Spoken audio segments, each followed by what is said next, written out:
lang yan. Strong Igorot at work!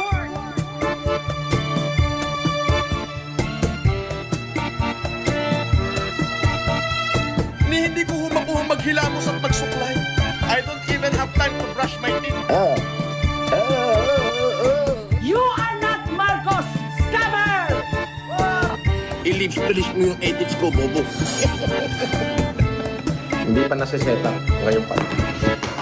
Maliban sa kasalanan na walang kapatawaran, ang pamumusong sa banal na espiritu ay hindi mapapatawad na kasalanan. Walang hanggan. Hold up to!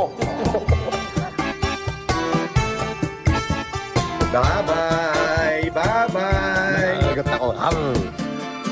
Makagago! Putang ina mo! Pag nasilip kita sa labas ng gate ko, di ba ano ba, barilin kita sa ulo. Talo ko la, sa ulo mo, kalbo itong plaka ko. Ano mangyari? Hindi kita iiwan dahil gago ka!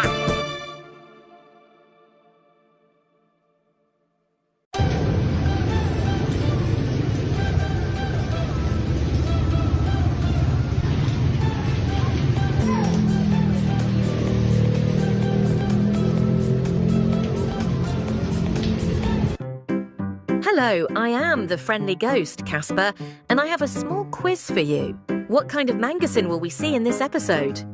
A. Angry Mangasin. I-post mo yung address mo, poking ina mo. B. Happy Mangasin. Makagago! Oh.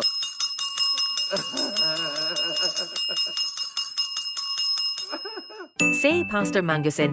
Ang walang kapatawaran, ngunit ang sino mang lumapastangan sa Espiritu Santo ay walang kapatawaran sapagkat ito'y walang hanggang kasalanan. So yun ang gusto ko ipaliwanag doon na magsisi ka man na magsisi, nilapastangan mo na yan. Walang hanggang kasalanan yan. Or D. Stressed Mangasin. Hindi nga, wala nang iPhone. Basta yung pansalpak lang tapos USB, oo. The answer is A. Angry Mangasin. Makagago! Putang ina mo! So what's up sa mga kahombre ko dyan? Makagagawa sa na naman nga pala to. At syempre mga kahombre ko, alam nyo na, today is the day kung saan finally atin ang matutunghayan ang the biggest trilyonaryo sa balat ng social media. Ang taong pinagkautangan ni First Lady Lisa Marcos. Ni Lisa? Oh, 2016. Tumawag sa akin si Lisa, nasa New South Wales ako. Sabi niya, Francis, kailangan ko ng 40 million. You are not Marcos! Scammer!